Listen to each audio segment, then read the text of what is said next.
হাজার হাজার কোটি টাকা নতুন করে হাসিনার সাথে মিটিং করেছে। ইলেকশনের আগে বড় বড় ফিগারকে এখানে অ্যাসাসিনেশন করা হবে, গুপ্ত হত্যা করা হবে। পুরো এখানে ভারতীয় আধিপত্যবাদ এখানে সব থেকে বেশি অ্যাক্টিভ আছে।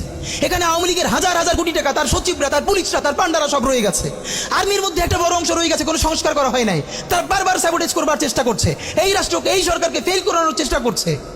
তো আপনি মুক্তিযুদ্ধের পরে যে ৩-৪ বছর এইরকম রাহাজানি হয়েছে, সেটাকে যদি অটকুন দিতে পারেন যে নতুন রাষ্ট্র গঠনের আগে এই ঝামেলাটা হয়, তাহলে এই যে নতুন বাংলাদেশের স্বপ্নের মধ্যে এইগুলোকে আপনি বড় করে মপ করে ফ্রেমিং করেন, আপনি এই জবান যে আপনার না, এই জবান যে দিল্লির জবান, ভারতীয় আধিপত্যবাদের জবান, সেইটা বুঝতে আমাদের পিএইচডি করা লাগে না। সুতরাং জুলাই সনদের সাথে নির্বাচনের ক্ষেত্রে শুধু আমাদের 2 মিনিট কথা। নির্বাচন হতে হবে। আমি একটু ভদ্রতার সাথে এবং শ্রদ্ধার সাথে বিনয় আমি জানাচ্ছি যে ভাইরা যেটা বলেছেন সকল দল মিলে আগামী 20 বছর নির্বাচন না হোক, না, এটা আমরা চাই না। আমরা নির্বাচন চাই। মানুষ গত 16 বছরে ভোট দিতে পারে নাই। মানুষ আনন্দ নিয়া শীতের সকালে বাচ্চা কাচ্চাকে কুয়াশার মধ্যে লাইন দিয়ে দাঁড়ায় থাকবে, ভোট দিবে। আমরা সেই বাংলাদেশ দেখতে চাই। আমরা নির্বাচন চাই, নির্বাচন হতেই হবে। এই নির্বাচনকে বানচাল করবার জন্য দিল্লি থেকে শুরু করে আওয়ামী লীগ হাজার হাজার কোটি টাকা নতুন করে এখানে বিনিয়োগ করছে। নির্বাচন লাগবে। তবে আমাদের প্রশ্ন হলো, সেই নির্বাচনের ম্যান্ডেট হবে কি? এখানেই আমাদের কথা। কোন ধরনের আপোষ ছাড়াই নতুন নির্বাচন হইতে হবে জুলাই সনদের ভিত্তিতে, এইটাই আমাদের কথা। জুলাই সনদের ভিত্তিতেই নির্বাচন হতে হবে এবং জুলাই সনদের বৈধতা নির্বাচনের আগেই দিয়ে সেইটার ভিত্তিতে নতুন নির্বাচন হবে, যেই নির্বাচনের ম্যান্ডেট থাকবে নতুন সংসদে নতুন বাংলাদেশের জন্য আমাদের রাজনৈতিক দলগুলো মিলে নতুন সংসদের নতুন সংবিধান উপহার দিবে। যেই সংবিধান 72-এর বাকশালী সংবিধান, ফ্যাসিবাদী সংবিধান, যেই সংবিধানের কোনো ম্যান্ডেট ছিল না বাংলাদেশ রাষ্ট্রের সংবিধান করবার, কারণ তারা পাকিস্তান রাষ্ট্রের মধ্যে শপথ নিয়ে পাকিস্তান রাষ্ট্রের জন্য সংবিধান প্রণয়নের কথা বলেছিলেন, কিন্তু বাংলাদেশ রাষ্ট্রের কোনো ম্যান্ডেট তাদের কাছে ছিল না। তারপরে তারা সংবিধান রচনা করেছেন, এরপরেও তারা একটা সেই সংবিধানকে লেজিটিমেট করবার জন্য একটা গণভোট দেন নাই। এরপরে যারা 73-এর একটা ভোট চোরের নির্বাচন দিয়েছে, সেই 73-এর নির্বাচনের ভোটের ইশতেহারের মধ্যেও তারা এই সংবিধানকে তারা লেজিটিমেসি দেন নাই, ইশতেহারে রাখেন নাই। সেই সংবিধানকে যুগের পরে যুগ আমরা বয়ে বেড়াবো, সেই দায়বদ্ধতা তো আমাদের নাই।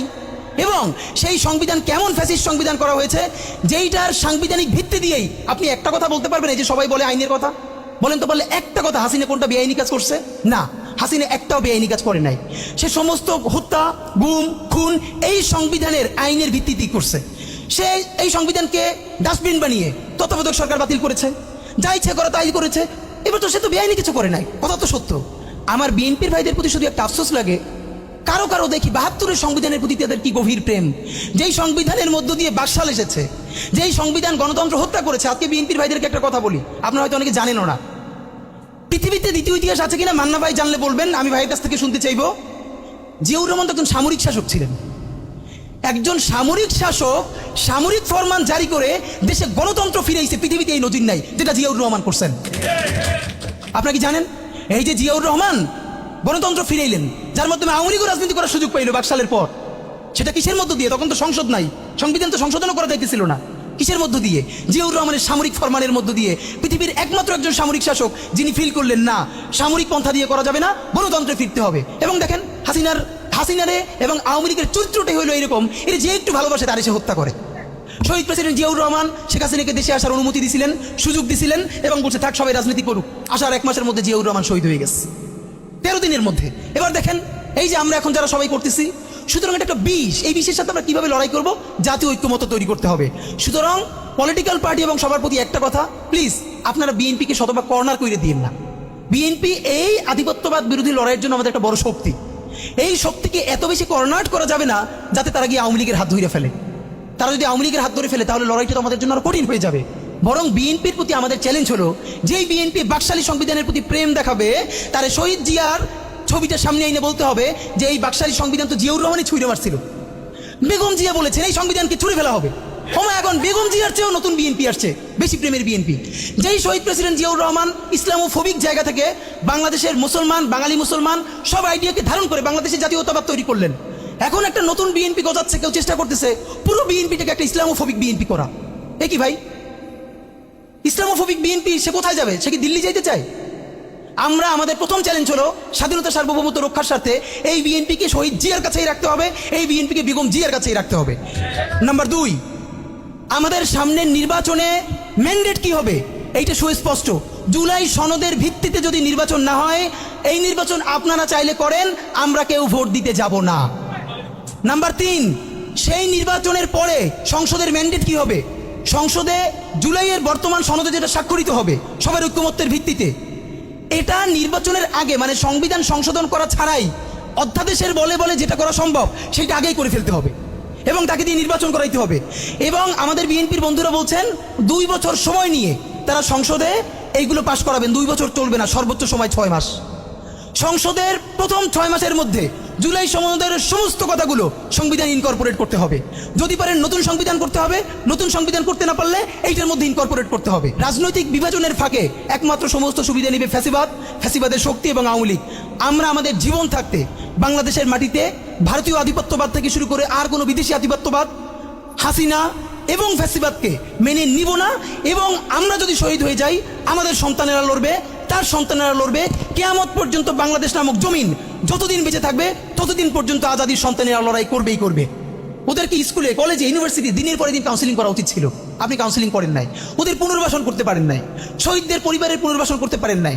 এখন এই ছেলে মেয়েগুলো দেখে যে এই রক্তের মধ্য দিয়া সে চিরতরে অন্ধ হয়েছে, পঙ্গু হয়েছে, এখন তারপর ন্যূনতম বিচারই শুরু হয় নাই, বিচার নাই, সংস্কার নাই। সে বরং দেখতে পাইতেছে সেই আগের পুরনো আওয়ামী লীগ জিকে বসতেছে, যাতে তার মনে হইতেছে সে যে এবার অন্ধ হয়ে বাইচে আছে সেটাও হয়তো বাইচে থাকতে পারবে না, এবার হয়তো তাকে হত্যা করে ফেলা হবে।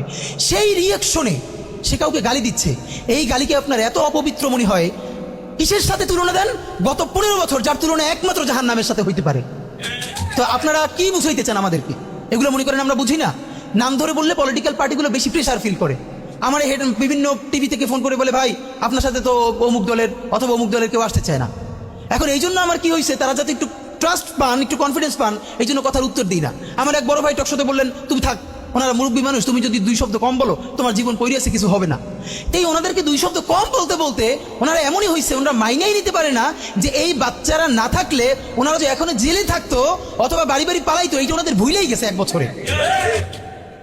তো সেই বাচ্চার গালিগালাজে আপনার এত খারাপ লাগে? আমি বলেছি সমস্ত গালিগালাজ বন্ধ হয়ে যাবে। আমি এখন আপনারা চাইলে, আমার কাছে একাডেমিক থিসিস আছে কেন গালি দেওয়া যাবে, শুধু গালি দেওয়াই যাবে না, এই গালি কেন বৈধ এমনি তো বলা যাবে না, যে একাডেমিক থিসিস আছে। আমি আন্দাজে কথা বলি না, আমি একটা বিশ্ববিদ্যালয়ে পড়াইও, তো এইটা আমি বলতে চাই না। তখন আবার বলবেন যে এই গালিকে প্রমোট করে। কিন্তু হ্যাঁ, আপনার চোখের সামনে শহীদ রিয়াগো এর বুলেটটা ভিতর থেকে ঢুকে এরপরে পিছনের ওয়ালে গিয়ে লিখেছে, সেই ওয়াল 2 ইঞ্চি ছিদ্র হয়ে গেছে। এই রাষ্ট্রের এমন কোন লিথাল ওয়েপন আর্মির কাছে, পুলিশের কাছে, বিজিবির কাছে ছিল না যেইটা সাধারণ নাগরিকের উপরে এই হাসিনা ব্যবহার করে নাই। আপনার বুকের মানিক আপনার সামনে বসে কলিজে ছিঁড়ে ওয়াল ছিদ্র হয়ে গেছে, তখন আপনি রবীন্দ্রসঙ্গীত গাইবেন? আপনি কি করবেন তখন? এখন মুশকিল হলো, এই গালি নিয়ে যারা কথা বলে তার কোনো সন্তান শহীদ হয় নাই, তার বাবা মাও শহীদ হয় নাই, কেউ অন্ধ হয় নাই, পঙ্গু হয় নাই, তাই গালি এত বিষ লাগে, আর আওয়ামী লীগ তার মধুর মতো লাগে। তো এখন আমি সর্বশেষ যে কথাটা বলতে চাই, আপনারা একটা মিডিয়ার ভাইয়েরা কাইন্ডলি চেষ্টা করে দেখেন, এই যে গৃহযুদ্ধটা হওয়ার কথা ছিল, হইল না, তো অশান্তি তো কিছু থাকবেই, আমরা তো রাষ্ট্র গঠন করব। এরপরও তো তুলনামূলক অনেক কম হচ্ছে। কেউ একটা মিডিয়া কেন বলতেছে না 1971-এর মহান মুক্তিযুদ্ধের পর 72 থেকে 75 বাংলাদেশে যেই পরিমাণ মব সন্ত্রাস হয়েছে, যেই পরিমাণ কেওয়াস হয়েছে, ইতিহাসে তার হয় নাই। তার সাথে জড়িত ছিল কারা? এই যে মুজিব বাহিনীর গুন্ডারা। আমার বাবা, আমার মা বলেছে মুক্তিযুদ্ধের পরে যে অস্ত্রগুলো জমা দেওয়া হয় নাই, সেই জমা না দেওয়া অস্ত্র থেকে প্রত্যেকটা বাড়িতে বাড়িতে ছিনতাই, রাহাজানি। আমার মায়ের আজকে এই কথাটা বলি, আমার মা বলতেছেন আমার নানা একজন সম্ভ্রান্ত আলেম, তিনি যেখানে থাকতেন মুক্তি বাহিনী এবং পাকিস্তান বাহিনী কেউই তাকে কখনো আক্রমণ করেন নাই তার সম্মানে। আমার মা খালার বাসায় ছিলেন, তাকে পুরো এলাকাবাসী দেখে রেখেছে। বাট মুক্তিযুদ্ধের পরে আমার মা বলেছে, তখন তার বয়স 16, আমার মা, আমার খালা এবং এলাকার অনেক মেয়েদেরকে, যাদের চেহারা একটু ভালো ছিল, তাদের গায়ে কালি মেখে তারপরে অনেক সময় মাটির নিচে বাংকার বানিয়ে বা বিভিন্ন জায়গায় রাখা হতো তাদের সম্ভ্রম রক্ষা করবার জন্য। এই মুজিব বাহিনীর গুন্ডারা সেগুলো করেছে না?